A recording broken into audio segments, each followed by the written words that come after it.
So, this is my first post.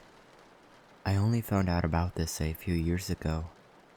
I am 28 years old, but when I was about 5 years old, my mom and I used to live in this duplex that was off a main road and kinda in a wooded area. We lived on one side, and on the other was a woman and her son there. He was studying to be a teacher. My mother had me young, so she was about 25 and the guy was in his early 20s. He would often come talk to my mom. My mother said he would ask a lot of questions about me and ask my mother if it would be alright for him to take me for walks in the woods. My mother always declined. My mother worked in the operating room at the local hospital and was on call a lot, so most weekends I stayed at my grandma's house. One night while I was at my grandma's house, my mom was home alone sleeping. She woke up in the middle of the night and said she doesn't remember if she heard something or felt someone in the room, but she just woke up. She could see feet wearing socks sticking out from the end of her bed. She grabbed her bedside lamp and was about to hit the intruder when our neighbor yelled her name and said his name. He couldn't explain why he was naked and only wearing socks, but he begged my mother to not tell his mother about it. My mother, of course, called the cops. She ended up going to court and making a victim impact statement against this guy because she was terrified he'd become a teacher and be around children. She says she is pretty sure he was there for me that night and is so happy that I wasn't there. We ended up moving immediately because she couldn't stay another night in that house. So, neighbor who broke into our house wearing only socks, let's not meet, and let's also pray you are nowhere near young children.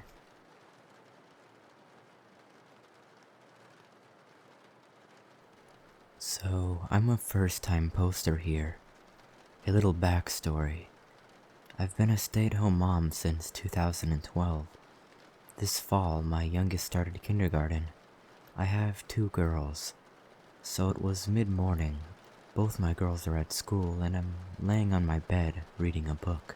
I can see through my open door, through the living room to the hallway that leads to the girls' room, their bathroom, and playroom.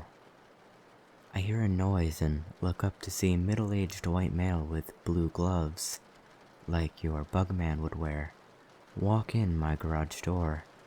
I freeze, not knowing what to do. I know my bugman. This is not him. And the guy didn't knock. He immediately heads down the hallway that is just my children's rooms.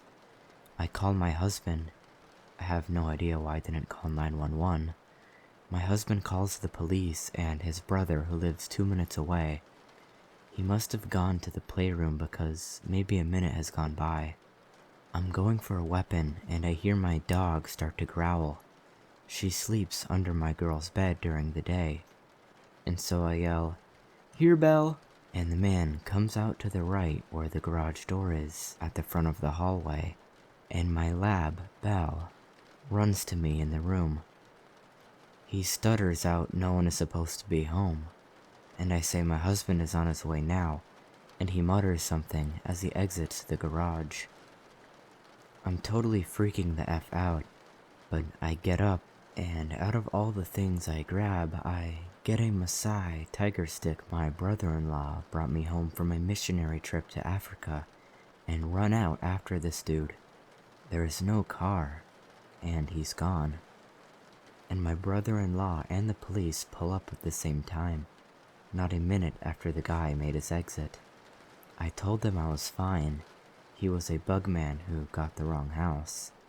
The police didn't pass a bugman vehicle on the way in my neighborhood. We have one entrance to the neighborhood. That's when it hit me. The gloves he was wearing. They were the blue dental gloves my husband brings home from his office for me to clean with.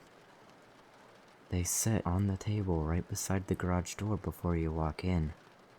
I ran back and checked my girls' room, and then to the back playroom.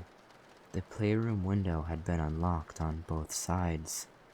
I know it was the man because it had been extremely hot weather for weeks, and I kept all the windows shut, locked, and blinds closed. The blinds were open as well. So, to the man who I'm pretty sure was setting up a way to kidnap my girls, let's not meet.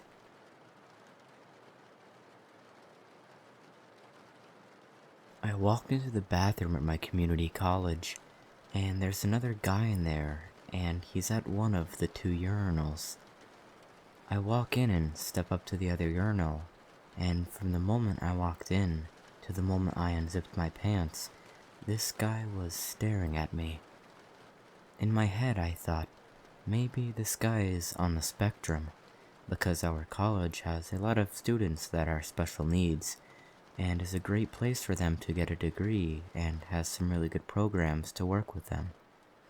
So it felt off, but I thought maybe it's nothing. I wish that was where this interaction ended. He finished before me and went over to wash his hands. I was just waiting for him to finish up and leave the restroom because it felt really weird. While I'm still at the urinal, and this guy is washing his hands, he looks at me and says, "You're a complete stranger, so you won't judge me. Is it wrong of me to take my anger out on people I don't know?" My first thought was, this guy isn't right, but I should listen. But I answered and I said, "No, that's not right. That isn't healthy for you or the other person."